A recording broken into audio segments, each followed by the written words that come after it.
You're listening to an Airwave Media Podcast. In 2014, CNN Money estimated that, adjusted for inflation, 19th century robber baron Russell Sage would rank as the 18th richest American ever.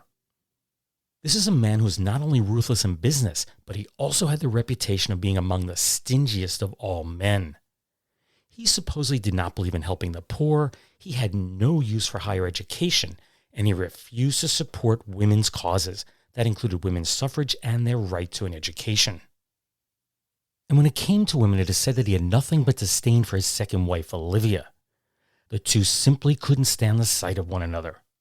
But when Sage died, his wife became the wealthiest woman on earth, and she set out to give away every penny of his fortune to all the causes that he had contempt for. So just who was Russell Sage, the meanest miser in the land?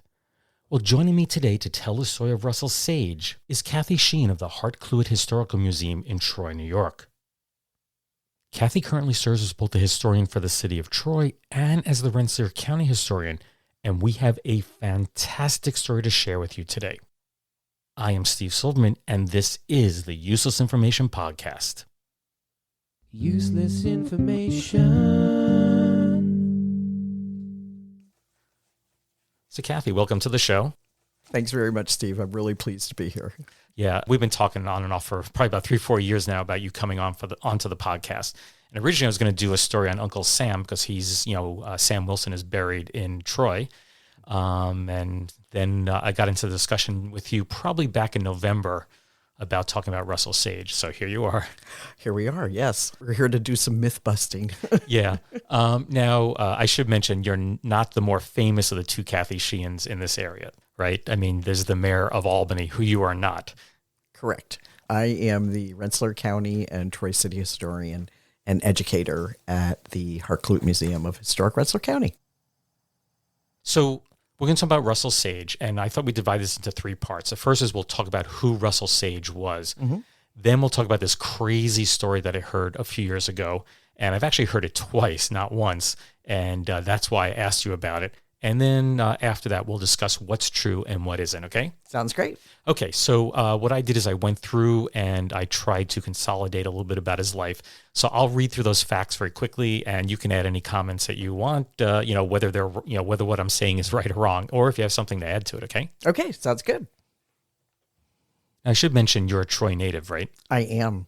Yeah, and I have a branch of my family that goes back to the 1760s here in Rensselaer County. That's amazing. So, yeah. So basically you grew up knowing about Russell Sage your whole life, I would assume. Yes. Certainly knowing about the college and knowing that he was one of the, Gilded Age robber barons. Sure. But not really knowing all that much more about him until, frankly, that I got involved working at the museum. So. Right. I have to say I never heard of the man until I moved to this area. So, because Russell Sage College isn't, it's not like Princeton or Harvard or something, Right. So I had never heard of it. Even Siena, which is down the road, I had never heard of till I moved to this area. So for those who don't know about Russell Sage, just quickly say, as you said, he was a robber baron and he was one of the richest men in the world when he was alive. Yes. I mean, I think most people know more about, Commodore Vanderbilt, Carnegie, some of those people. But Russell Sage was right up there. I mean, he was worth millions and millions of dollars when he died. Which would be billions today. Right. So anyway, here are some of the facts that I accumulated. So here we go. First, he was born on August 4th, 1816 in Verona, New York, which is central New York. And I was looking at a map, and you can really draw a line anywhere across New York State. It really is the center of the state. Yeah. And he was the youngest of 6 children, and he was born into poverty. So at age 12, he picked up and left the farm, which is something that nobody would ever dream of doing today. I mean, people don't leave they stay at home as long as they can. No, but at 12 years old, you're practically an adult. You have to remember at that time, kids are working in factories, 8, 9 years old. I mean, sure. So that, for that time period, not so uncommon, I don't think. Yeah, I just can't imagine it today. No, I can't either. But yeah. So at age 12, he leaves. He goes to Troy, New York, where his older brother, Henry, has a grocery store. And it was at the corner of River and Hutton Street in Troy. And that street's still there, but the buildings aren't. Is that correct? Correct. Yeah. And he worked as an errand boy initially, and he just kind of worked his way up and up and up. Now, his first wages were $4 per month, which is about $102 per month today, which isn't a lot of money. Of course, he did get room and board with that. Right. So it's significant that we're looking at that 1825 period, though. Yeah, why is that? Because this is when the Erie Canal had opened, and Troy is really becoming the center of commerce. The fact that he was on Hutton and River Street, they literally are half a block away from the Hudson River where they were. Sure. And so the docks were all there. This is where all the produce and, farm products and things were all coming down from the rest of Rensselaer County as well as Western Vermont and Massachusetts. And so it's important now because we are the eastern terminus of the Erie Canal, and the water is navigable right there behind that area where they have established the store. So you're at the right place at the right time. Yeah, and eventually Troy grew into one of the richest cities in the world. Absolutely. I Within think 20 years, like 1840, it's the fourth wealthiest city per capita. There's some way that they figured that out. But right. And I've mentioned this before on the podcast over the years that Troy is just a beautiful city to walk around. I mean, you can see that it was once a really, really wealthy city. Right. Yeah. Very sophisticated taste too. Yeah. So anyway, I do have a quote from Russell Sage that I want to share with you regarding his wages. So let's listen to that. And it goes, after I went into my brother's store, I realized that I was lacking in education and determined to spend a part of my small earnings in attending night school. Of the $4 wages I got on the first of every month, I paid $1.50 to my teacher. I soon learned bookkeeping and the more intricate problems in arithmetic. I managed to borrow some books on history and read all the papers I could get my hands on. I had no time for anything else. And that's the end of the quote. Now, I should mention that liquor was a very, very important part of his business. And what was amazing is he tended bar, but he never drank or smoked once in his lifetime, which is quite amazing. Well, again, let's look at where he's born and raised. He's born and raised out in Verona, New York. Pretty much a temperate place out there. Oh, was it? Yeah, very much so. Yeah, didn't know that. Now, I did write down that by the age of 15, he was making $4 a week. That's actually 4 times his starting salary. So in 3 years, he's quadrupled his salary. And he managed to save every single penny. At least that's what he claimed. So I have another quote on that. I do not recall at this period in my life I had any particular ambition. About the only thing I made my mind up early was that I would never be a poor man. I said to myself I would succeed in whatever I undertook. I saw poverty all around me and dreaded it, adopting as my motto an old saying that of my father's that any man can earn $1, but it takes a wise man to save it. I saved the first dollar I ever earned, and from that time to this I have never owed a single cent that I was not ready to pay when it became due. So I just kind of went by age here, and I should mention that some of these dates may be a little off. I try to do the calculations, from the newspaper articles of the time. At age 13, he made his first real estate purchase. He purchased 2 lots across the street for $200, which was a lot of money back then. Yeah, and then he got into horse trading, and he used those earnings to purchase even more land. By age 15, I love this, he purchased a sloop, and of course, that was the main form of transportation up and down the Hudson River. And again, that was after the monopoly was broken on the Hudson River. The whole Robert Fulton he was controlling the Hudson River. And so once that broke, then everybody could basically use the river as fair navigation travel. Yeah, so I didn't realize that. He jumped right on the bandwagon. Yeah, smart guy. Yeah, this is why I have a historian on to talk about the story. I know very little about it, other than I knew that it took about a day. In best case scenario, it took about a day to get down to New York City. It's about 14 hours. Yeah. Right. And that's if the wind's going in right. I mean, these are wind powered sloops at that point. You're not you're not talking about steamboats or anything, right? And the Hudson River is not a very windy area as a whole. It's also a terrible river to navigate. Sure. It's a very, very tricky river to navigate all the way down. Still is today. You have to have a special pilot's license if you have a boat over 200 feet. Wow. Yeah. I didn't know that. Yeah. See, I'm learning a lot, and I hope other people are also. Anyway, he purchased a sloop, and what he did is he transported horses safely from Troy to New York City. And then, of course, when he sailed back, he loaded it with cargo. Provisions. And, he put provisions onto the boat. Now, supposedly he made $700 on this trip, which would be over $18,000 today. And, of course, he used that and invested it more, Now, by age 19, his brother Henry becomes ill, So he invests with his brother Alicia, and they purchase a store themselves. At age 23, they turn around and sell that store for a good profit, and now he's worth over $25,000 in cash, which is about $660,000 today. He also owns several tracts of land, and now he has 2 sloops. This guy is earning big bucks. Right. I mean, this is at age 23. Hard to believe. He established with that money, he established a wholesale grocery business with a guy named John W. Bates. The company, of course, is called Sage and Bates, and they use their own sailing vessels. They soon controlled both the Troy and Albany markets for Canadian and Vermont horses, and he started engaging in private banking. And his fortune continues to grow. By age 25, this is 1841, he had amassed a fortune of $75,000, which is over $2 million today. By age 28, he bought out his partner, and he continued in the wholesale grocery business.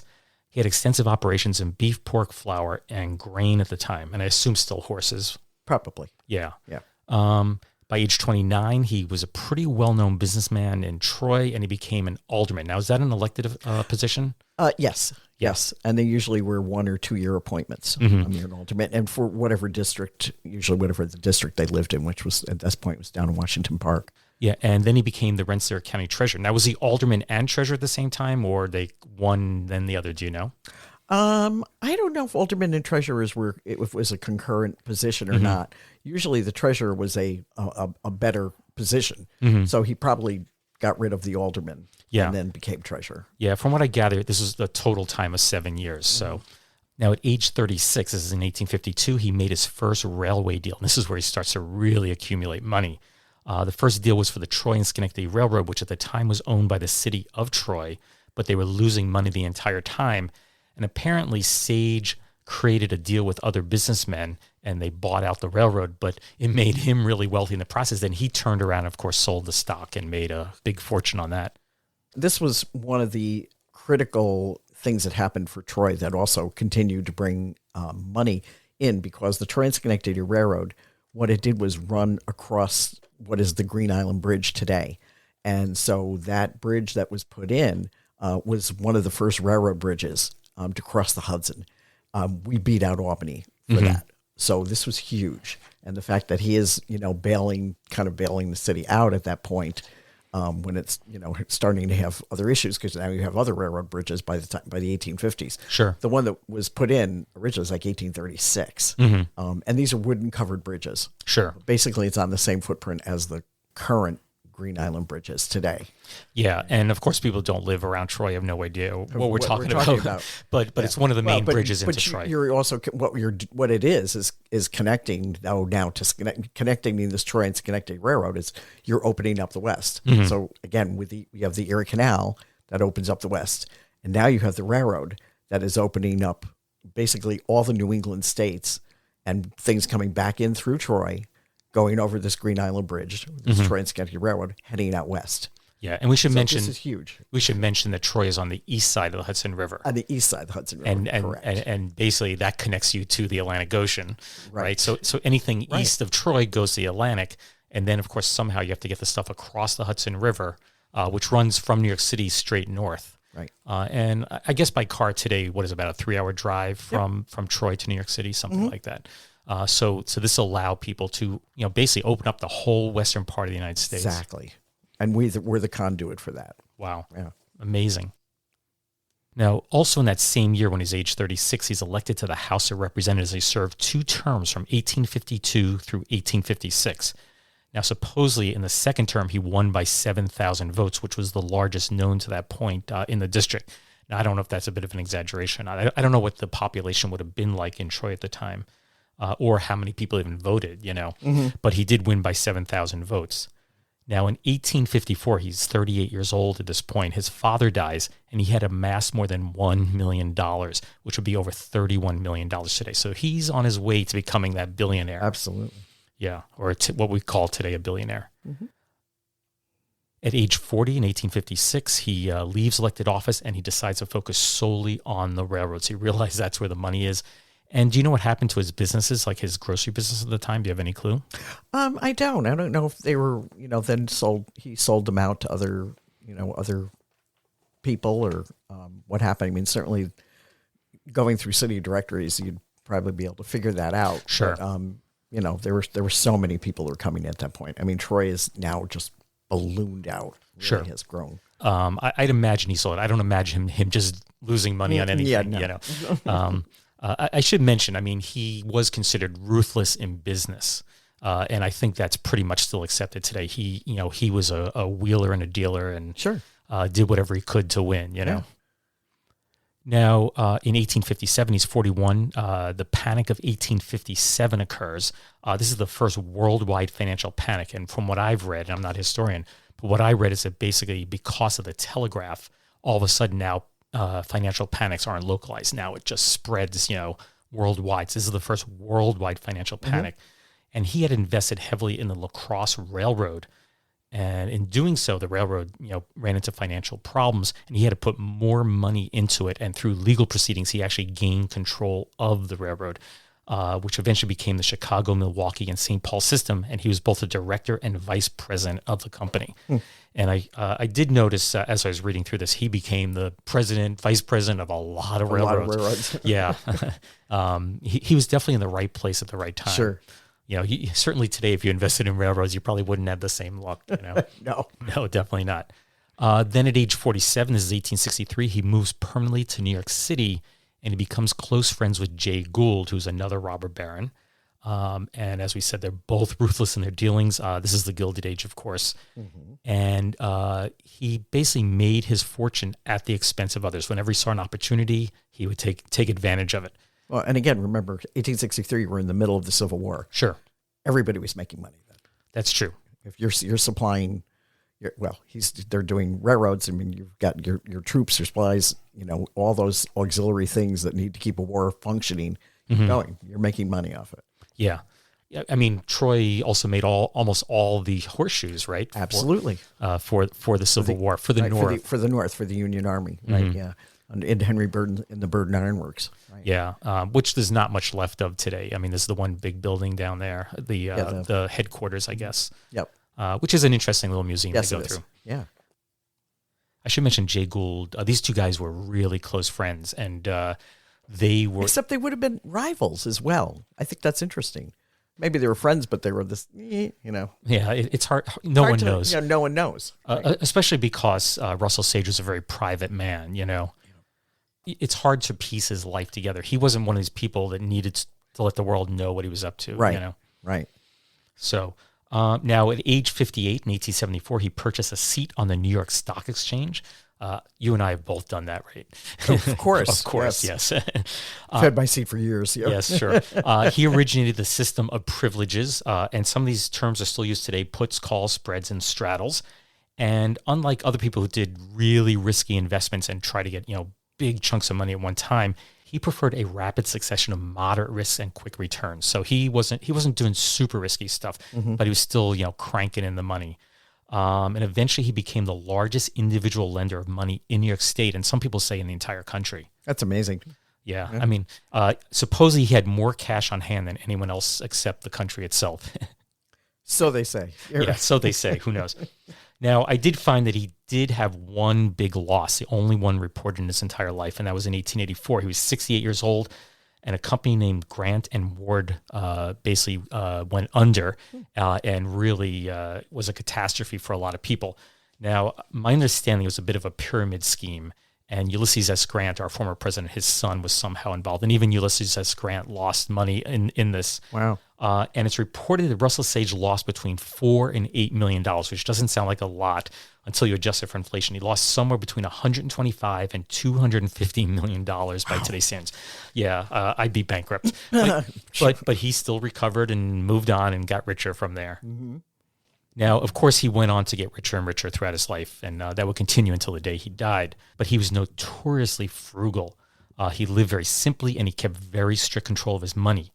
Cheap, stingy, these were terms always used to describe him. He wore the plainest of clothing, paid the bare minimum for meals. He would actually go several blocks. He walked several blocks to the Western Union building, which he had stock in, and he'd go for their free lunches that they had there, so he wouldn't have to pay.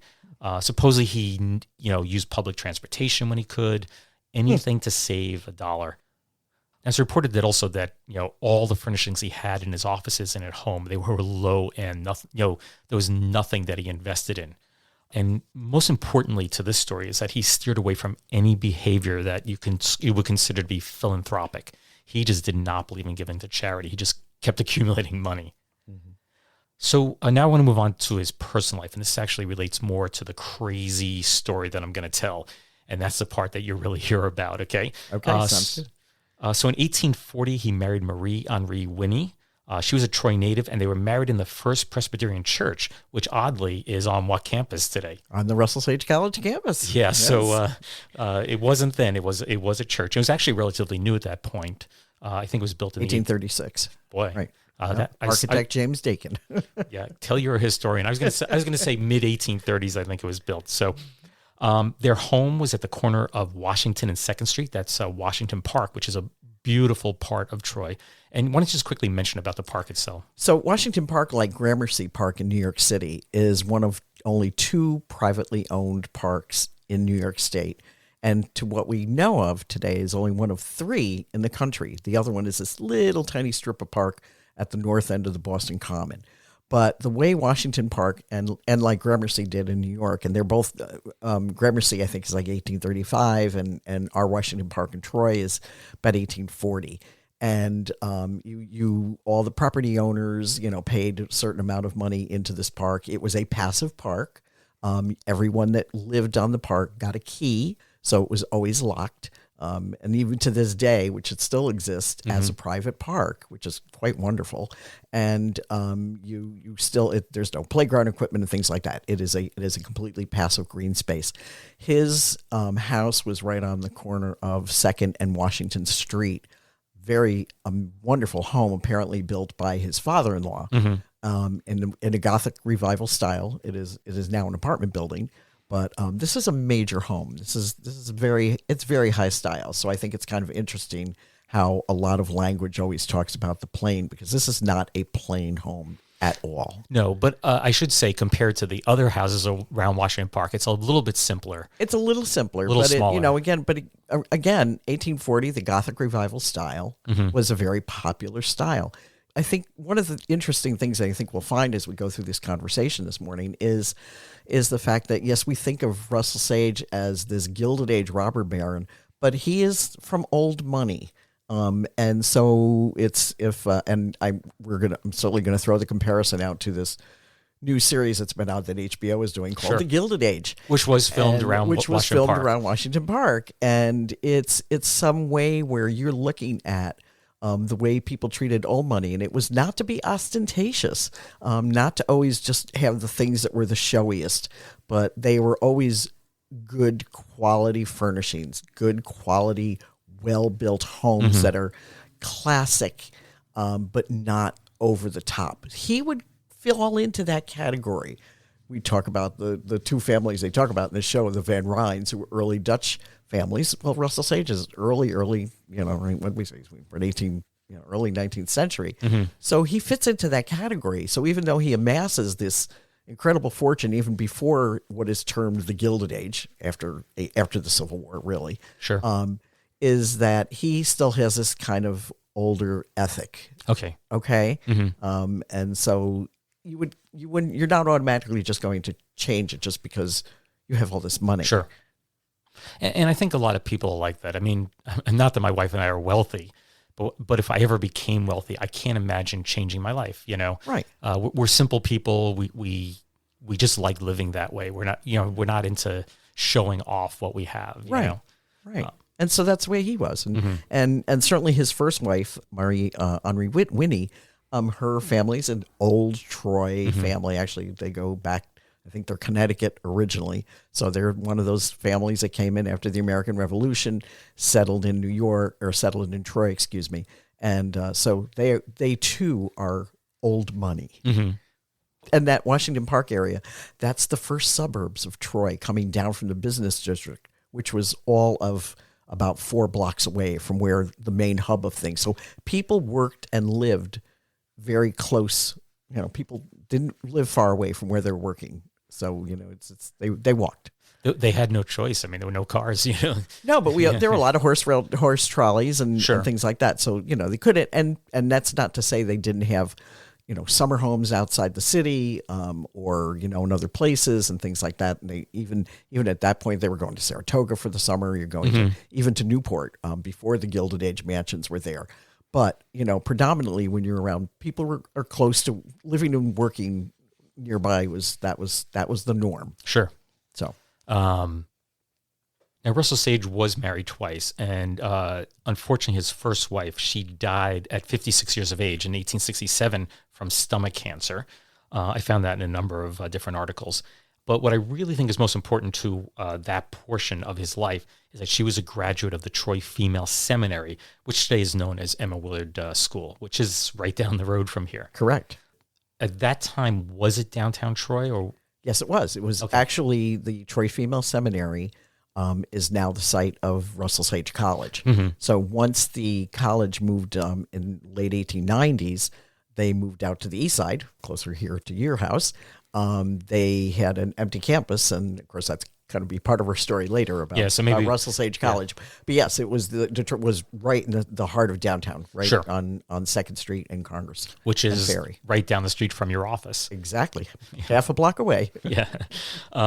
Okay, so anyway, she passes on, and then two years later, he remarries, and he marries Margaret Olivia Slocum, who was born in 1828 in Syracuse. Now, her parents were considered, I guess, middle class, and her father, John, he prospered during the building of the Erie Canal, but his businesses started to fail in the Panic of 1837, and he had a lot of bad business dealings, and he just started losing money until... I wouldn't say they were poor, but they were not in great shape. And in 1852, and this is the only little piece that I think may be a little bit embellished, he learned that one of the investors that, basically cheated him was Russell Sage himself. That's interesting. Yeah, I don't know. I had no article mentioned what or how he was cheated, but just that Russell Sage cheated him. And of course, what does his daughter do? She goes off and marries him. Marries the guy here. Yeah. But before that, she attended also the Troy Female Seminary from 1846 through 1847. Now, her father didn't have the money, so supposedly a wealthy uncle in Troy paid her way. Yeah, actually, I think they were over in West Troy, which is now Watervliet, okay, across the river on the west side of the Hudson. Right. Yeah. And for the next 20 years, she wasn't doing very well. She basically was a teacher. She taught in Troy, Syracuse, Philadelphia. And the pay was reported to be really low, about $200 per year, or about $6,200 a day. I mean, teachers still didn't make any money then either. Yeah. Started that far back. Yeah. Well, it was assumed that they get married, and that would be the end of their career, Right. Now she did have several offers of marriage, but she considered them supposedly too restricting, and they weren't to her advantage, so she just turned down the guys. Next thing you know, she's in her 40s, and she's unmarried. Russell Sage comes along, and do you have any clue how the two of them knew each other? Was it through his first wife, or?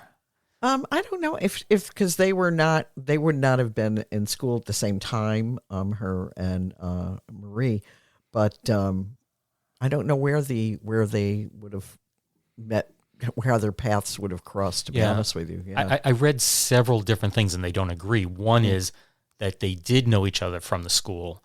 And Russell Sage actually knew his second wife for about 20 years because she was friends with his first wife. The other story is that somehow he or she heard that his wife had passed on, sent him a condolence letter, and they started correspondence, and so on. What's interesting is I think at this point he's living in New York City. He's not in Troy. Right? Because he leaves in 1863. So so somehow she's living in Troy, and somehow they get together and get married. Now they married on November 24th of 1869. She was 41 years old and he was 53, and they would remain married until his death 37 years later. Yeah, they were married a long time. Yeah. So of course he does pass on. He died at 4:30 p.m. on July 22nd of 1906 at his country home in Lawrence Beach, Long Island. Now, supposedly he hadn't been to this home in like 4 or 5 years, but when he was getting close to death a few weeks before, they decided the fresh air would do him good and get out of the city, because he lived on Fifth Avenue in New York City, in Manhattan, and they went out to this country home, and he was out there with his doctor, and he died of natural causes at the age of 89. Now, I do have a quote from his doctor, and I love this doctor's name is Dr. Schmuck. Dr. Schmuck. I never thought that was a true name, but yes, Dr. Schmuck said the following, quote, "His end was most natural. First, Mrs. Sage fell asleep. From sleep, he passed into coma, and from coma into death." Doesn't get much better than that. Yeah, I mean, that's... At 89 years, 89? Yeah, 89 years 89 old. years old, right. His funeral was just 2 days later at the First Presbyterian Church in Far Rockaway in Queens.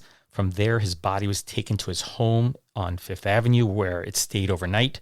The next day, they went to Grand Central Station, and there were 2 cars added onto the Saratoga Special that brought his body up to Troy. He is buried in Oakwood Cemetery in Troy, which I should mention is the most famous person buried in there is who? Uncle Sam. Yeah, Sam Samuel Wilson. Wilson. I've been to it several times, and it is a beautiful cemetery. Yes, really is, yeah. Yeah, and he's buried in the same exact plot as his first wife, Marie. Right. Now, when he died, he was a very, very wealthy man. And in 2014, CNN ranked Sage as the 18th richest American ever.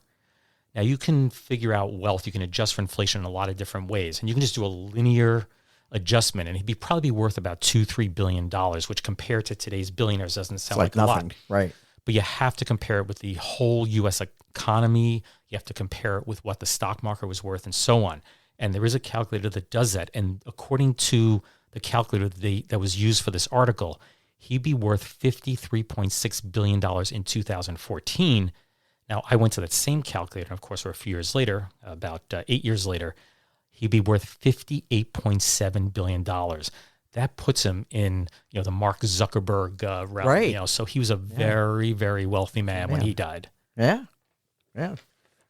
Okay, so now we get to the crazy story that I heard. And as I said, I've heard this twice.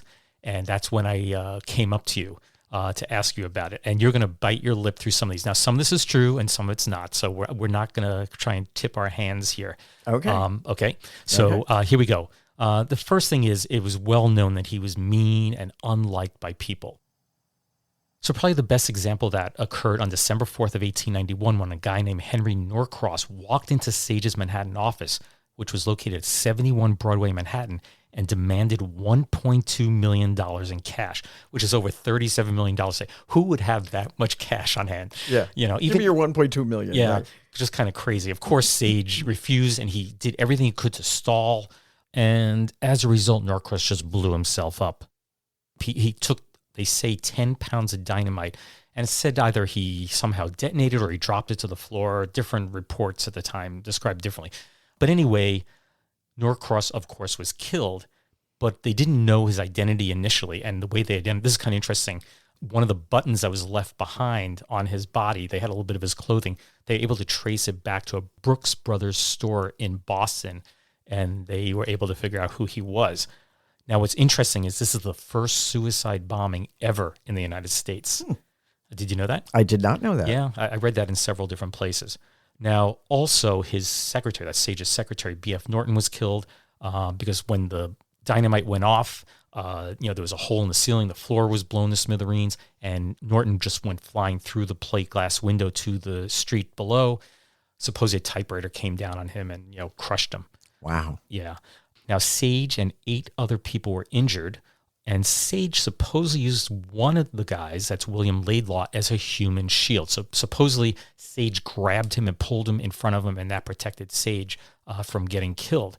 And of course, Laidlaw sued Sage. And this dragged through the courts for 7 years, which supposedly was one of the longest civil trials in U.S. history up until that point. And for that reason, because Sage refused to pay anything, he just kept, finding lawyers to keep fighting it. He was vilified in the press. And I just wrote down some of the terms that were used. He was a skinflint, a miser, heartless millionaire, ruthless, unscrupulous, crook, and the meanest miser in the land. And I'm thinking of making that the title of my podcast. Yeah, right. Now, Laidlaw was awarded $43,000 eventually, which would be about $1.5 million today. But Sage, being the miser that he was, he refused to ever pay, and he never did pay. Now, if you go back in time a bit to 1869, Sage was arrested for violating the New York State usury laws. Basically, he was lending money at an unconscionable and an exorbitant rate. And I can't believe what he was doing. Short-term loans range between 40 to 80% interest. Can you imagine? While his long-term rates were somewhere between 14 and 20%. Although I should mention, what is a credit card today? That's a short-term loan, maybe like 25%. 25%. Yeah, right. so but 40 to 80% is kind of crazy. As a result, he received a fine and a 5-day prison sentence, but somehow through the legal wranglings, the judge suspended the jail sentence, so he never served a day in jail. Again, the privileges of being rich, you know. Yeah, right. Now, it's also said that he associated with women who partook in questionable behavior, and you can fill in the blanks there. And as a result, because of his lending practices and being convicted and his messing around with these women, so to speak, he became a pariah in elite social circles, and he supposedly needed to restore his public image. So who does he turn to? Now, his wife had just recently died. He decides to marry Olivia Slocum in 1869. And of course, she's a spinster. She's 41 years old. She's never going to marry. But she had a little bit of social standing, and that was going to restore him to the social circles. Now, supposedly, this was a loveless marriage. These two people just couldn't stand each other. It was only for appearance. And supposedly, I don't know how you prove this, the marriage was never, ever consummated. Yeah, I like that one. That's fine. Now, when I say these two people despise each other, they really despise each other. He made her life miserable. Now, here he is, one of the richest men on earth. He had no private carriage. They had to walk, use public transportation, or find some other means, hitch a ride with somebody else, I guess. He gave Olivia no allowance. She couldn't keep up with the latest fashion trends. She wasn't allowed to travel abroad or even with the United States very much. Their homes were small, and they were far from what anyone would call a mansion. Their furniture and artwork, it was of little value.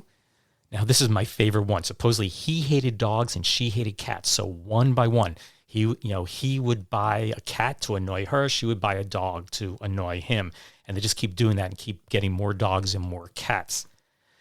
And most significantly was that Marie was Russell's only true love. He loved his first wife and just never got over her loss. And Olivia had to live in Marie's shadow the rest of the time that Russell was alive. Of course, Sage eventually dies and she becomes a widow. And Russell Sage there were 3 things that he hated in life. The first was philanthropy. He just didn't believe in helping the poor. Basically, he felt they need to help themselves. That's what he did. He was born into poverty and he worked his way out of it. They should do the same. He also didn't believe in higher education, just a waste of time. And probably most significantly is he hated women. He saw no use for educating them. He didn't believe in women's suffrage and just didn't like women at all, even though he had married 2 of them, Mm-hmm. Now, Sage left absolutely nothing to charity nor any member of his family. And by default, Olivia gets everything, and she becomes the richest woman on earth. And there's no question on that. I mean, every newspaper reported it at the time. Now, what she decided to do was basically get even with him. She decided, because these two hated each other, she decided to take all that money and put it towards all the things he hated, philanthropy, higher education, and anything having to do with women. So within 6 weeks of his death, she donates $294,000. That's $9.15 million today to New York University. For what? Women's education. Just to kind of tighten the screws there a little bit. Then in April 1907, she gives $10 million, that's over $300 million today, to establish the Russell Sage Foundation for Social Betterment, basically to help improve the social and living conditions of the poor in the United States. Which by the way, still exists today. Yes. Yeah. And it's in New York City, is that correct? Yes, correct. Then in 1910, she gives $1 million to the Troy Female Seminary. That's the school she graduated from. That allows them to build a brand new campus, which is right down the road from my house. There's no way to describe how beautiful this campus is. It's an amazing campus. Yeah, I mean, it looks like something out of the movies, Mm-hmm. It's just a beautiful, beautiful, neo-Gothic campus. So by this point, the school's no longer called the Troy Female Seminary. It's renamed after its founder, which is Emma Willard. Correct. Then in 1916, this is going forward for 6 years, she's left with this campus downtown where Emma Willard used to be, doesn't know what to do with it. So what does she do? She takes $1 million and gives it to establish the Russell Sage College for Women. So basically, she's just, doing everything he hated. Mm-hmm. Now, I just made a list here. This is just a general list of things she gave generously to, and he would have never approved of any of these, at least according to the story I heard. Right. She gave generously to schools, colleges, and universities, particularly Wellesley, Vassar, and Bryn Mawr, which are all female colleges, women's colleges. She gave heavily to Harvard, Yale, Princeton, Syracuse University, RPI. In 1907, she gave them $1 million. And I was looking at a map of RPI from around that time. It was actually a pretty small campus at that point. And I didn't know this, but their main building had burned down just a couple years prior. Yeah. And this money allowed them to build a new building. Right. There's actually a Sage building on the campus, right? There's actually two Sage buildings. Two Sage buildings. Although one is not named after Russell Sage. It's after his nephew. Russell Sage II, which is kind of odd. I always thought the second was your son, but it's actually his nephew. Now, she donated money for the employment training of women, women's suffrage. She donated to hospitals, retirement homes. She purchased Constitution Island for the nation. That's down near West Point. She paid for a number of church buildings across the country, and she even supported the Syracuse YMCA. Now, between 1907 and 1918, that's when she died, she gave away $35 million, which is over $900 million today. Amazing. And I came across this mention in 1909 in the Syracuse Herald. They said she was giving money away so quickly that she was giving away $10 every single second, which is $312 per second today. Could you imagine? Can you imagine? That's incredible. Yeah. And of course, it was all given to causes that her husband despised.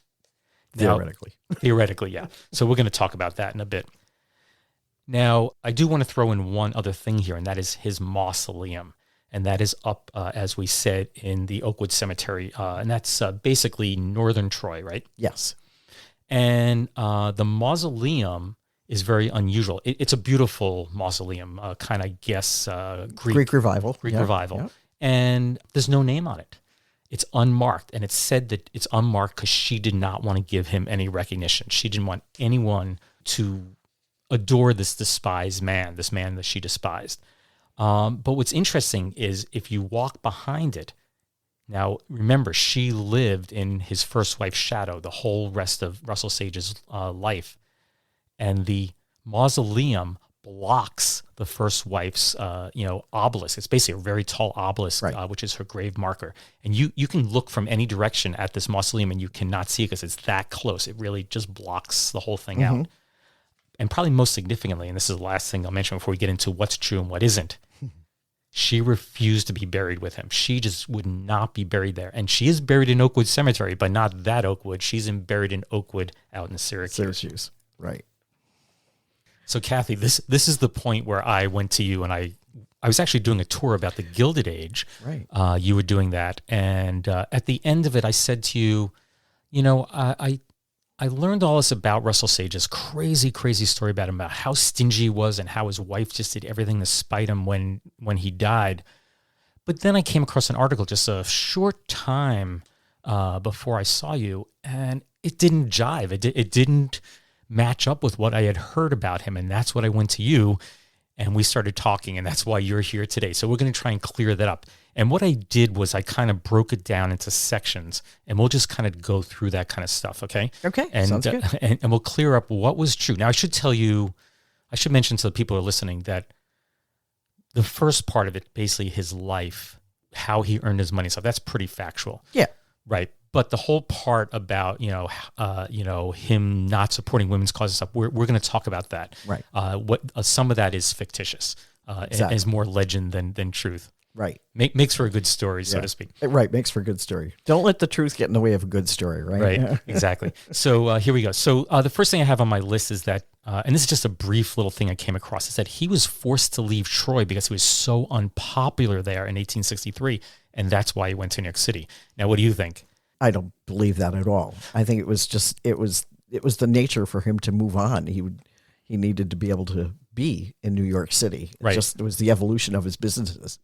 So, and there were a lot of people, and they probably, and I could prove this to go again through city directories and things, is that there were a lot of people who were back and forth, and Troy and New York City had long-standing contacts, and families and businesses that were doing businesses both in New York and Troy. So while he may have moved his home there, I'm sure obviously they hit their contacts back because he comes back to Troy quite a bit. Right. And we'll talk about that also. I mean, through the rest of his life, he's heavily involved in what's going on in Troy. Absolutely. Now, the second thing I have on my list is his refusal to pay William Laidlaw. Remember, there's this trial, right? Multiple trials. There were 4 trials. Some of them are, decisions are set aside. Some are appealed, whatever. And in the 4th trial, Laidlaw was awarded $43,000, which is a lot of money. A lot of money. But what is not mentioned, because it's said that Sage refused to pay, even though he had lost the lawsuit. But that's not true, is it?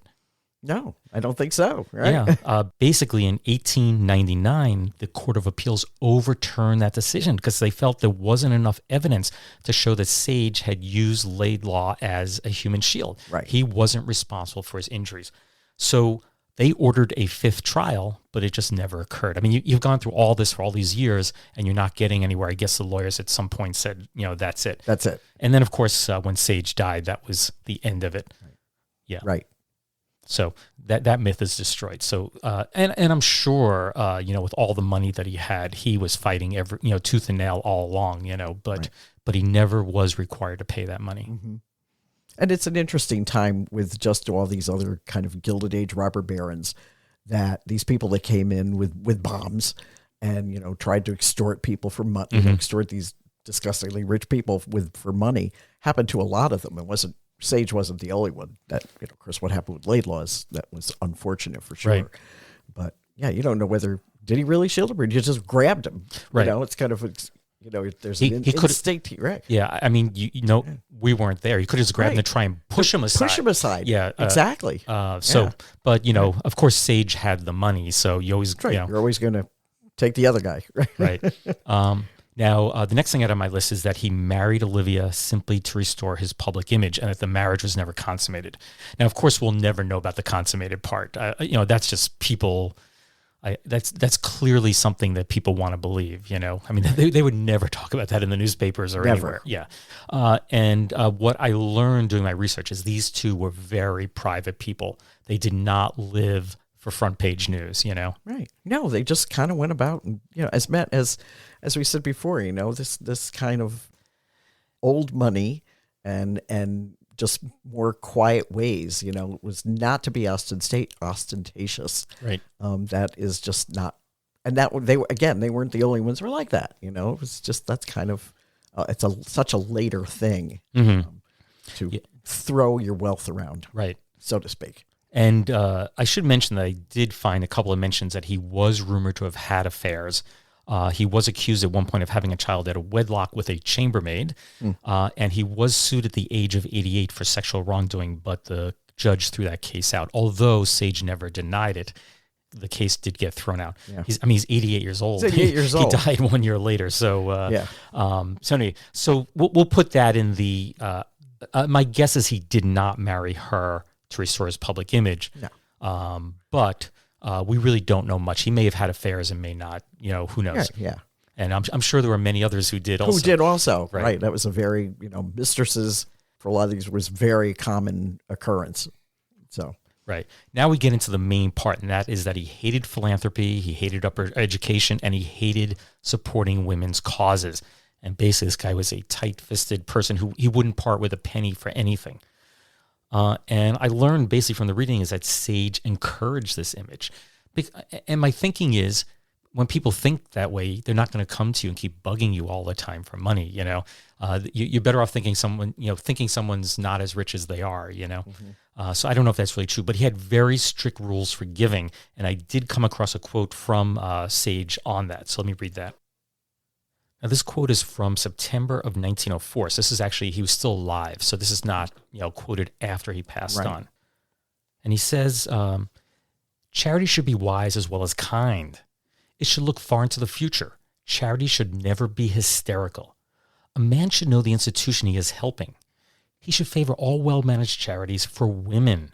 Charity should be as far as possible exercised in privacy. The right hand should not know what the left hand doeth. He adds, these are my rules for giving. I have followed them all my life. Whatever may be said of me, I know that I am doing right with the help of God. Very much a tenet of the Presbyterian Church, Mm-hmm. of which they both were members. You Mm-hmm. quietly do things. Right. It is not to be showy, not to let the world know what you're doing. You just do it. Right.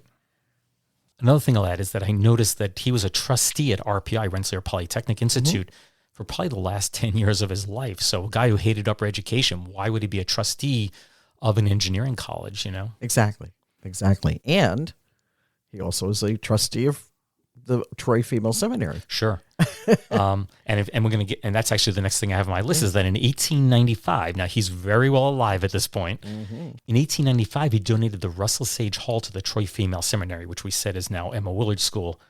This was a dormitory, and it cost him $105,000 exclusive of furniture. That would be over $3.5 million today. Now, this guy hated women and hated educating women. Here he is giving all this money to it. And he's very much alive. And we discussed this before. He was very much involved. Extremely. So the architects of that building, Marcus and Fred Cummings, were periodically going down to New York City, poring over the plans. He had very specific ideas. It was a new concept too for this dormitory. For a while, they used to have the young women. They would have double beds. They had bigger rooms and you roomed. And there was now a trend going to having quiet space and having single beds, which he was a big proponent of, and then having a common area space to be in. And so he was all about that. And he wanted them to include all of that into the design of the building. Yeah, and it's a beautiful building. It's a beautiful building. Wonderful. Yeah. It's right on the park there, the main park of Russell Sage College. And it's a kind of, I would say, a tannish sandstone. Now, I did have a question for you, and I don't know if you know the answer. I was looking at it when I was going to meet you last week, or I was walking around through the park, and I noticed there are dates on. Usually, you have on the foundation just one date, telling the cornerstone, telling you when the building was built. But there are dates on there. It's like 1921, 1920, 1921, 1922 along the foundation. Do you have any idea why those numbers are there? No, actually I don't. There's and I'll have to go back and look, but Yeah. I know that wonderful yellow brick was quarried out near Perth Amboy down in New Jersey. And he actually had hired someone to watch that process being done to be sure they had the best quality bricks that came out of there. So he really had such direct involvement in that project from day one. Yeah. And if anybody comes to Troy, you Google an image of it, you'll see a wonderful statue of Emma Willard that was dedicated the same day. They dedicated the statue of Emma Willard. They dedicated the statue or the building Russell Sage Hall, and you'll see them right behind. It's right behind. Right next to each other. Yeah. Right next to each other. Yeah. Yeah. It's. I mean, I said it before, and I've said it many times on the podcast. Troy is an amazingly beautiful city to walk around. I mean, the architecture is just incredible. And to think a lot of it fell, I wouldn't say into disrepair, but was neglected for a very long period of time as Troy's fortunes, diminished. Yeah, and the urban renewal movement sets in the in the 60s and early 70s. Yeah, it was a downtime, but fortunately we protected a lot of it. We were down in Jim Thorpe, Pennsylvania, maybe not this past summer. Maybe it was a summer. It becomes a blur after a while. Maybe it was last summer. Actually, I think it was last summer. We're this summer, last summer. So we're down there, and Jim Thorpe. Have you ever been there? No. It's beautiful, beautiful town, and much smaller than Troy. It was a basically coal built the town, and it had many, many millionaires living there in the 1800s, and it's well preserved. And what we learned is the reason it's well preserved is everything was supposed to be demolished, but they had no money to do it. That's exactly what happened in Troy. Yeah. And therefore they just left the building standing, and eventually, people rediscover it and they refurbish these places, and they're just spectacular. Right. And not just you, but anybody should go. It's just, if you're down in Pennsylvania, it's definitely a beautiful, beautiful place to go. At least Western Pennsylvania, Eastern Pennsylvania? It's Western. It's Western. The coal mining region. Oh, okay, coal mining region. Yeah. Okay. It's not too far from I think Allentown. Allentown. Stuff like, yeah. Okay. I don't know my way around Pennsylvania. I could be totally wrong. Someone's going to send me an email that I'm way off. But you just get in your car and you drive and you follow the GPS, and you get there. And the whole area is just spectacular. I don't know if we'll ever go there again. There's just so many other spectacular places to visit in life. But it's definitely worth once in your lifetime going there. Going to see it. And the coolest thing we did the whole time was they have a coal mine. You can actually take the cars down into the coal mine and walk around in there. It's really freaky. Wow, that's amazing. You realize how bad the lives of these coal miners were. Yeah. Wow. Yeah. That's crazy.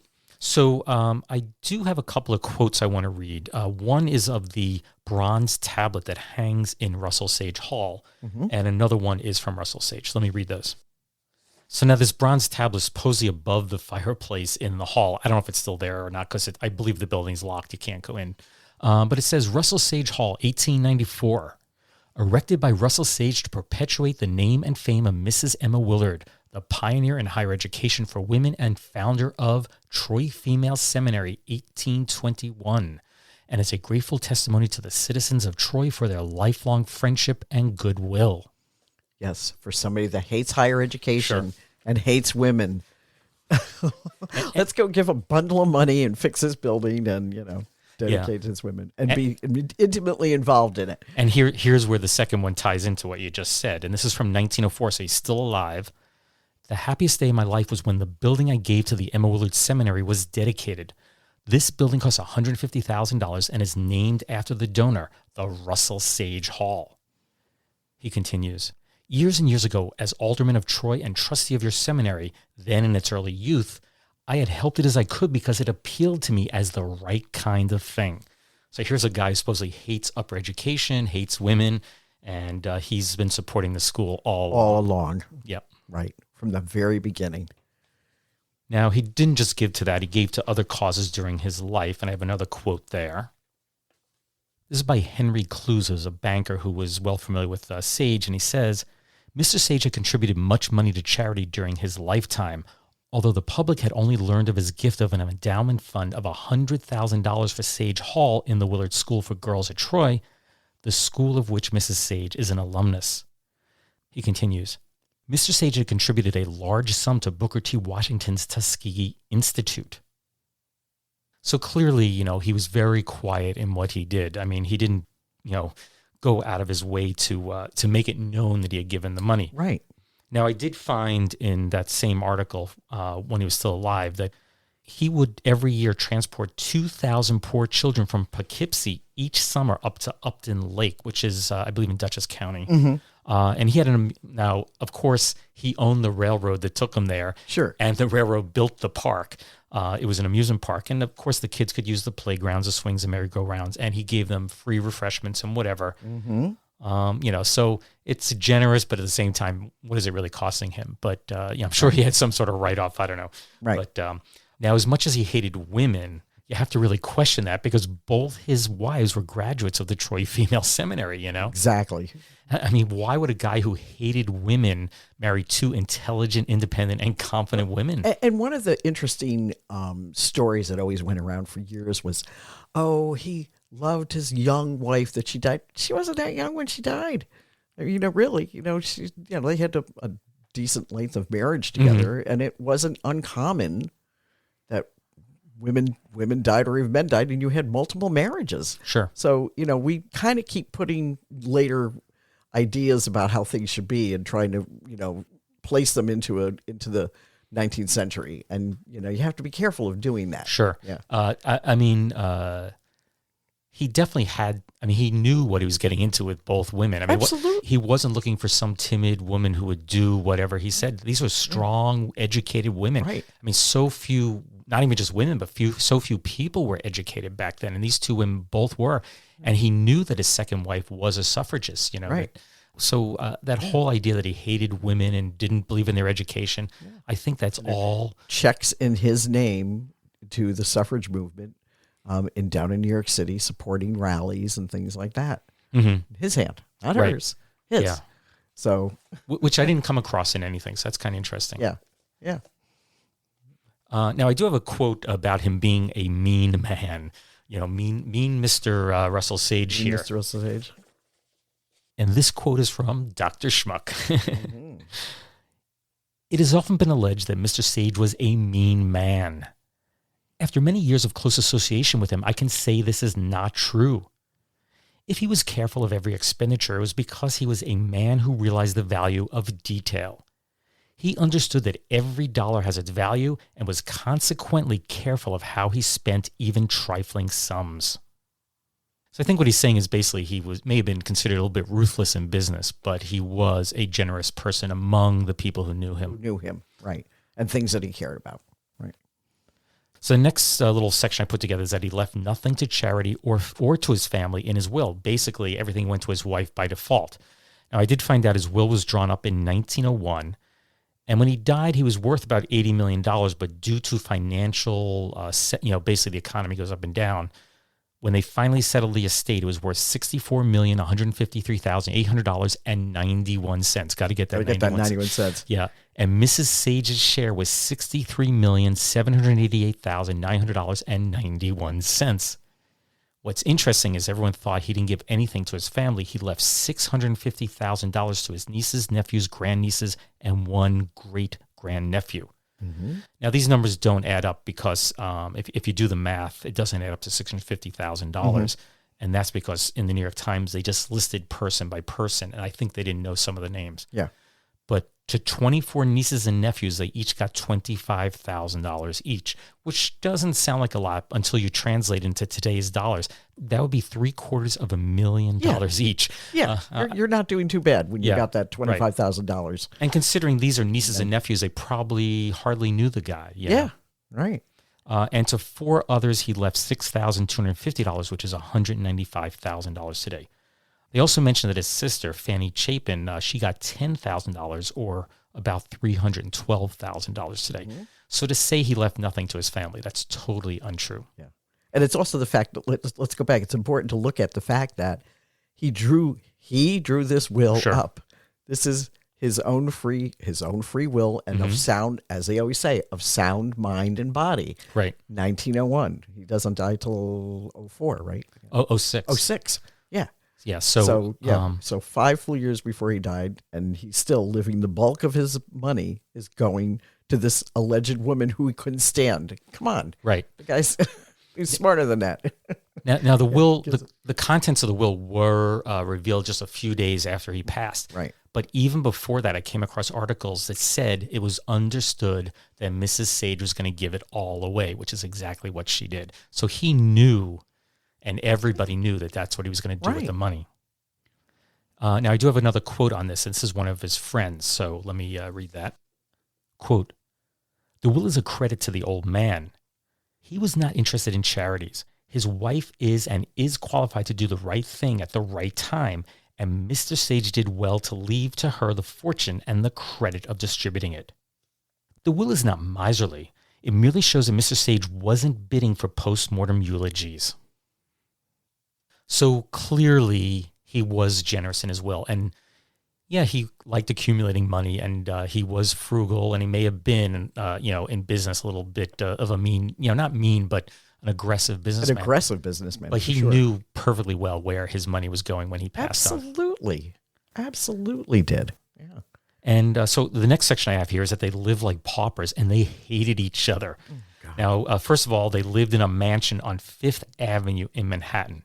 Now, I know they owned several different properties there, and I couldn't quite figure out which one was the exact location, because each article gives a different location of where his mansion was. Right. But it was either near Bryant Park, the New York Public Library, on 5th Avenue, or across from St. Patrick's Cathedral, where Rockefeller Center sits today. Either way. Yeah. One of the articles mentions that his next door neighbor were the Vanderbilts. Yeah, hardly the poor zone. Yeah. And there are sketches, in those days they didn't have pictures in the newspapers, but there are sketches, and these were not tiny little homes. No, they were not at all. And of course they had their summer home on Long Island, but they clearly did not like showing off their wealth. Now, the fact that they hated each other, I remember when I first heard the story, this crazy story about him, I'm like, why would she name a college after him? Why would she name a foundation after him if she hated the man? You put your name on it, or someone else's. Yeah. And it turns out that when she established the Russell Sage Foundation, the original draft documents had her name on it, and she went up and crossed it off and put his name down. His name down. And that's why it's called the Russell Sage Foundation to this day. Right. So I just don't believe that they hated each other. And that he generally hated women. Yeah. and women's education and women's higher education. Yeah. So I have another quote here. So let me read that. This is from the New York Times. It's on page 1 from July 23rd, 1906, basically reporting his death. And this quote really, stood out to me and tells you about their relationship. This is from, I believe, Dr. Schmuck stating this. Basically, the presence of Mrs. Sage always gave him pleasure, and he was ever ready to welcome her with a smile and to take her by the hand. This is two people that hated each other. Right, hated each other. And what else does he go on to say? Later on in the article, it says, for 6 long hours, she sat by his bed, holding his hand and watching him draw his feeble breath. Clearly, these are two people that hate each other, you know? Yes, of course. Yeah, she didn't need to sit there all that time. No. Yeah, for somebody that hated her husband. Yeah, so I think that claim that they hate each other really does not hold water. Not at all. Now, the last thing I want to mention about that is by Aggie Smith, and she wrote for the Troy Record. Now, you actually knew her, right? Mm-hmm. Now, she's not alive anymore, is that correct? Yeah, she's an archivist, At Russell Sage. At Russell Sage College. And she wrote the following on January 29th of 2006 in the article that she wrote, quote, "It is my opinion that they loved and respected one another." And this is an archivist, doing research on them. So she came to the same conclusion that we have. Yeah, absolutely. Yeah. Yeah. It was, that's where she said she it just always bothered her, these rumors that went around. She said it just never made sense. She said why they thought, that this was revenge of Mrs. Sage to, take this money and turn it into college. She goes, and then you here I found him, find the speech of him standing right there saying, here's the importance of women's education. Here's the importance of the women's suffrage movement, standing outside in his own words. She goes, this is not someone who hates women. Nobody had a gun to his head to say it. Yeah, it's just like, this is him. Yeah, believe this. I think we have I think the public, when someone becomes that wealthy, they think they should just be giving all their money away as it comes in. And he took a different approach, and that is basically accumulate it, and then when I die, let its legacy do the work. And it really is still working to this day, because Emma Willard still, is working off his endowment, Russell Sage College. I mean, I'm sure that money's probably long spent, but that got them going, and people contribute to this day. And the Russell Sage Foundation does exist today. If you look at almost any PBS television show that you see public, you'll see it says Russell Sage Foundation on the bottom. Right. Yeah. That's just one way that to say, and I haven't looked at their, I forget what the name of that form is that they, where all the money goes every year and stuff, but it's a huge charitable foundation. Yeah.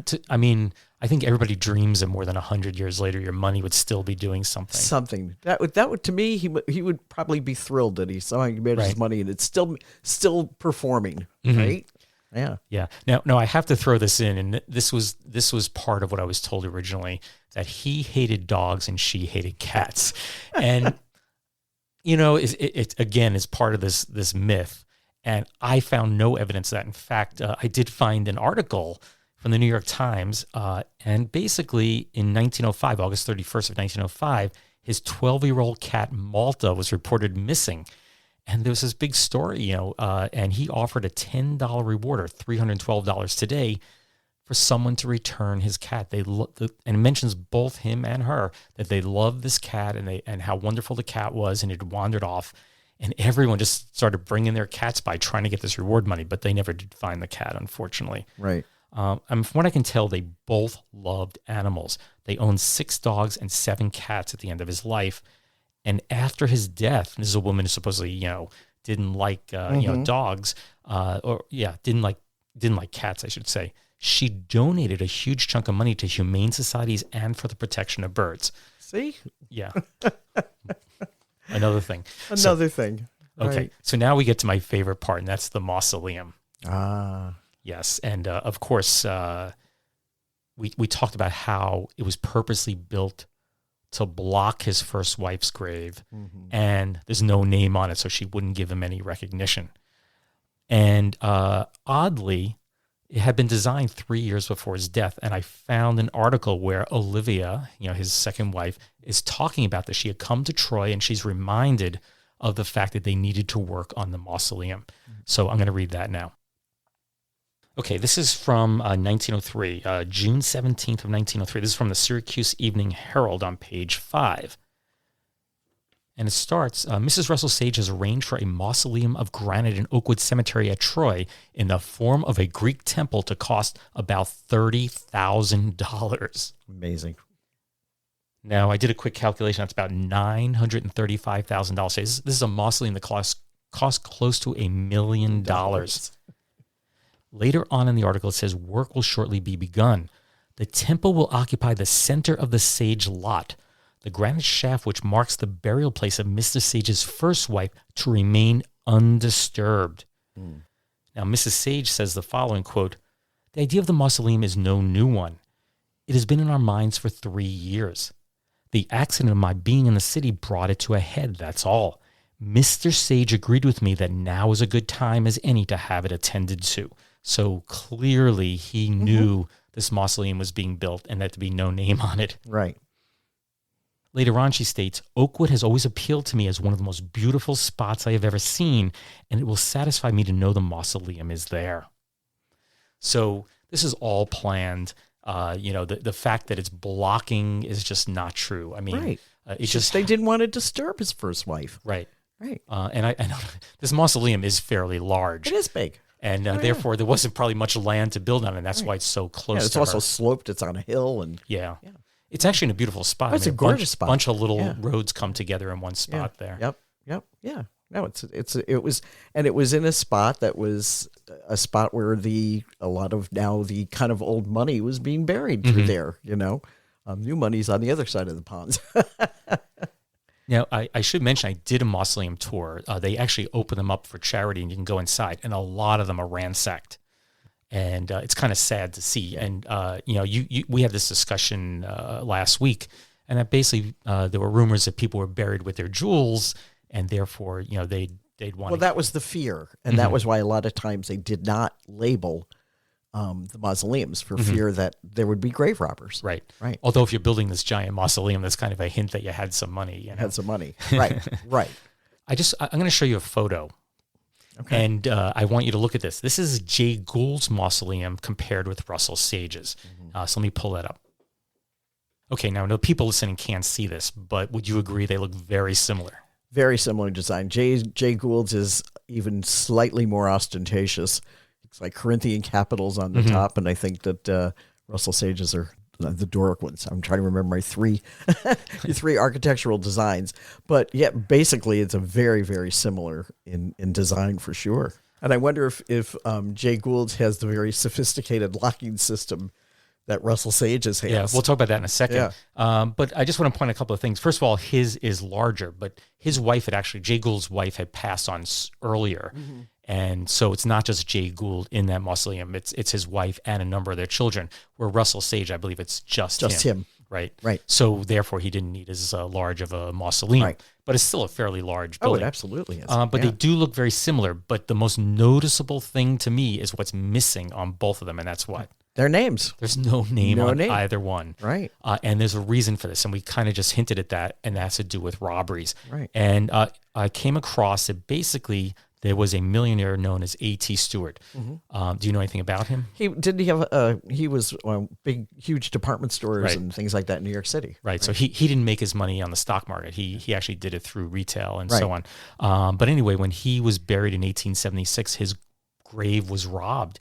And they held his body for ransom, and his wife had to pay a huge sum. It was never reported the exact amount to get the body back. Right. So when Jay Gould passed on and when Russell Sage was getting close to death, they were very, very fearful that their bodies would be stolen and held for ransom. So when Jay Gould was buried, his crypt is soldered closed. You cannot get into it, and that was to make sure that nobody got a hold of his body. Right. When Russell Sage passes on, Mrs. Sage wanted to make sure no one got into his grave also. Yeah. And I found some of these details. This is really crazy. So amazing. Yeah. So anyway, he was buried in a mahogany coffin, which was lined with copper.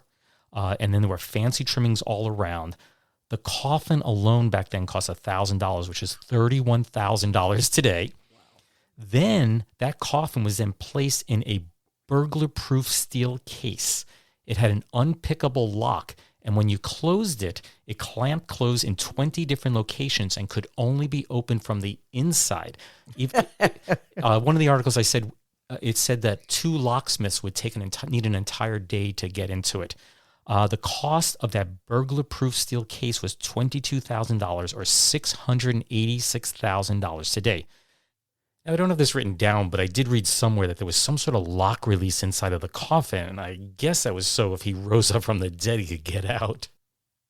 And I also didn't write this down, but apparently there was an alarm hooked up to it, so if anybody did try to disturb it, it would trip. It would trip, yeah. Now, this is what I found interesting. It says in the articles about it is that the epitaph on the Sage monument says, quote, "I have done the best I could by the light of day." Now, do you know if there's anything on that mausoleum? Not that I have ever seen, unless it completely has worn away, but or it's on the inside somewhere. Right. Yeah. Or my thinking is maybe he was buried and they put that there first, and then they went to the mausoleum wasn't finished, so they then built that on top. You know what I'm saying? I don't know. Right. Well, no, because they talked about the Troy Daily Times talks a lot about it being going into the mausoleum. Oh, so it was already built. So it was already built. Well, and she's there.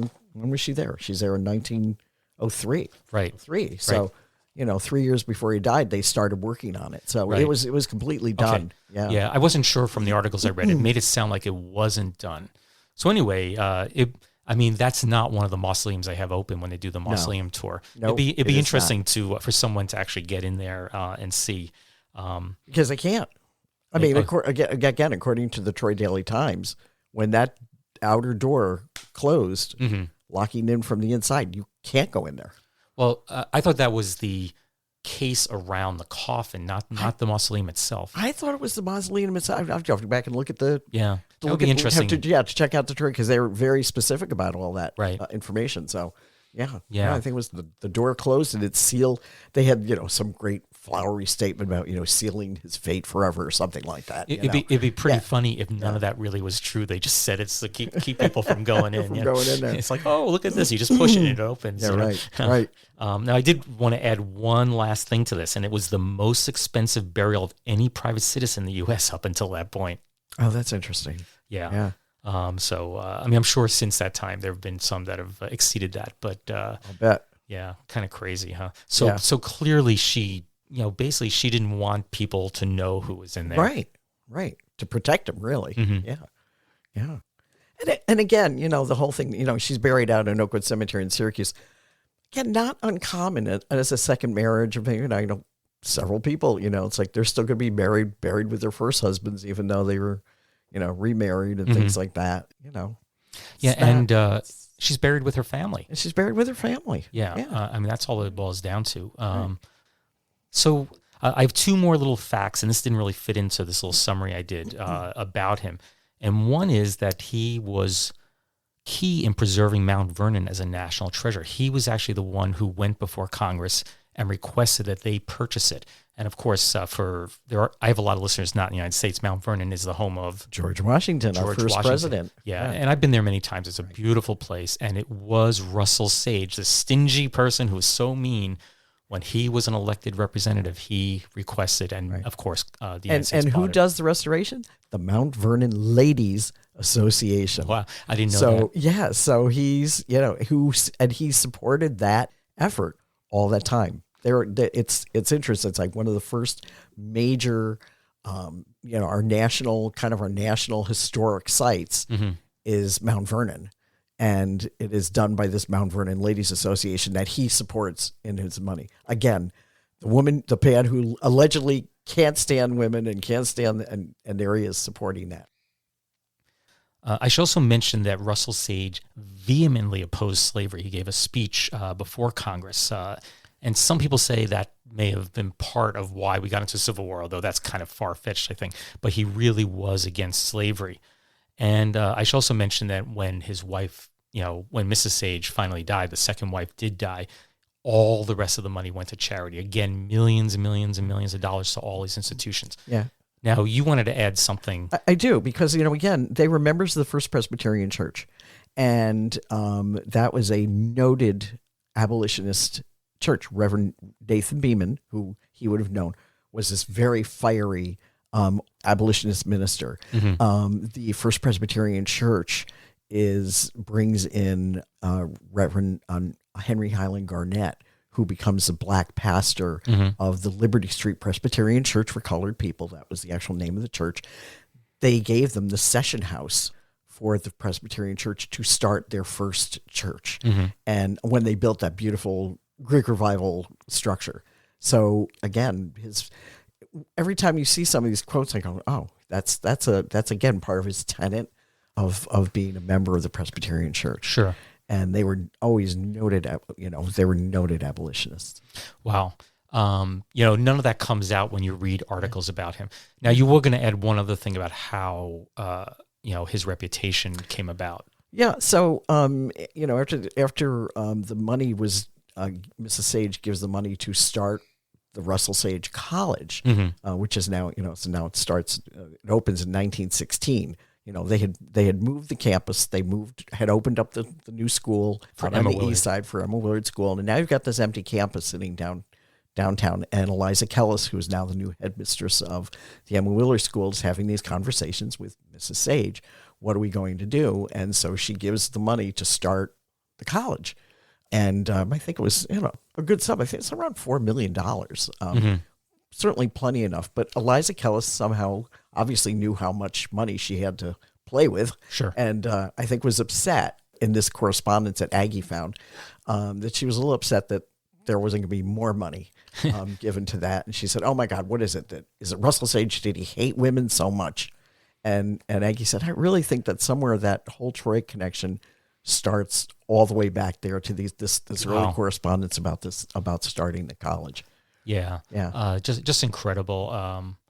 And the fact she was so generous with the money. I mean, you go around Troy, the Russell Sage campus is beautiful. The Emma Willard campus is beautiful. You go to RPI, there's the Russell Sage building, which for many years was its main building. Yeah.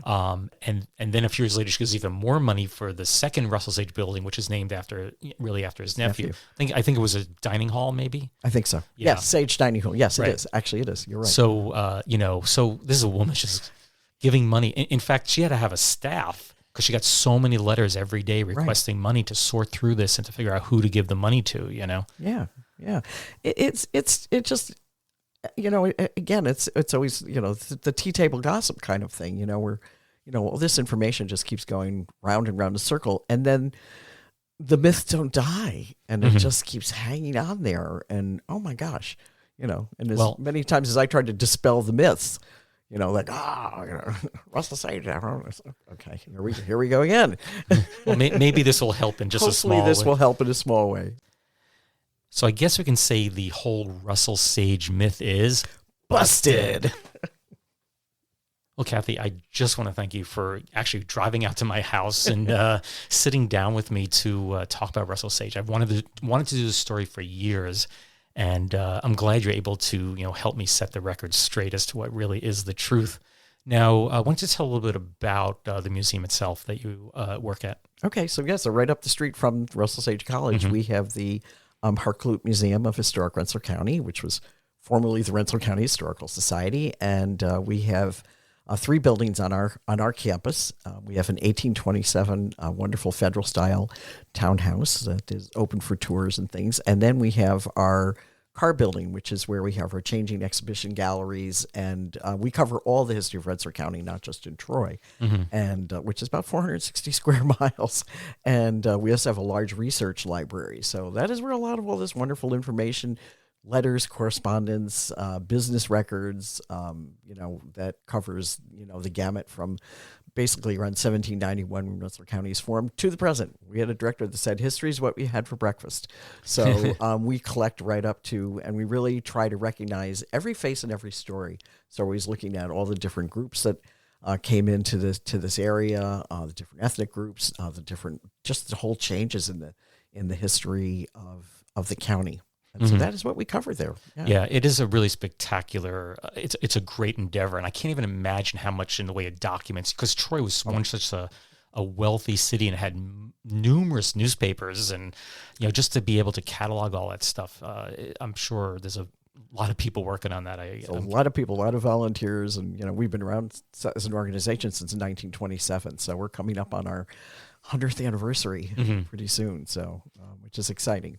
Yeah. Now I did mention to you earlier before we started recording that I have been in the museum multiple times, but I never knew there was a second half to it, which is really a beautifully preserved building. So I want to just tell a little bit about that. And it's open during the Victorian stroll, which you guys do around Christmas time. And it's also open for various tours throughout the year. Yep, we actually do a second Saturday tour, 2:00 every. You can go to our webpage, heartglueit.org, and sign up for tours of the house. And yes, probably the most well attended event is the our holiday green show. This year, of course, is the Gilded Age, because we are all jumping on the bandwagon of this HBO wonderful series. And actually, you would see the front of the house as well in episode 8 and 9 of season 1.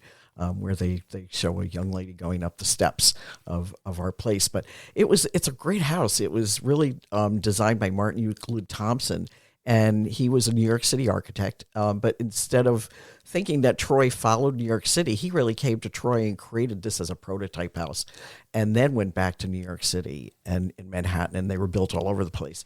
And there's probably only one other example of that, which is the Merchant House Museum in New York that's extant. And open to the public as a museum. And that's newer than our building. It's about 1830. Right. And so it's really it just shows that, going all the way back to Mr. Sage, being here in Troy at Hutton and River Streets at a time when Troy really grew so quickly. It also showed there's a very sophisticated taste. And as you come up to visit here in Troy, and really even out in the county, there's a lot of very forward-thinking people, and looking at the architecture, the built environment that's left here, really shows that it was not an afterthought. It was Troy and places like New York City, Philadelphia, Boston. We were all growing at the same time, right? So. Yeah, it is a spectacular city, and I've done the Tiffany tour, I think, twice. And we have more Tiffany windows than anywhere per capita than anywhere in the United States. It's just incredible. This city is spectacular. And I should also mention, pretty much from spring through fall, you and others do tours every Saturday. Yeah, we have. And that's how I actually met you initially, and. The ones I've done with you are just amazing. You're a wealth of information. Oh, thank you. And you walk around, and each tour is a little bit different, and they're not even that expensive. I think they're $10, right? $20. Oh, $20. $20. Yep. I maybe I'm because I'm about an hour and a half tour. So it's really a good deal, and I do recommend if you're ever up in Troy, you should go. And Troy's actually, I hate to say it, but it's a nice. Albany's nice, but Troy has so much more history to it. It's a great walkable city too, especially the downtown area and things. And we got the great farmers market on Saturday, and there's a lot to see, a lot to do. So is there anything else you want to add? Yeah, I don't think so. Yeah. Wow. Come and visit us. Yeah. Definitely. Thank you again for being on the podcast. And thank you so much. I enjoyed it, and I have to thank you because you really did a lot of even more homework, which is now we get to add this to our Russell Sage file. Yeah, hopefully I wasn't too far off in what I accumulated. No, it's great. And maybe in a year or two we can do that Uncle Sam one that we had talked about originally. But again, that would be great. Well, thanks again, and I'll just say goodbye to everybody, and take care, everyone. Bye. All right, bye. Take care. Thanks.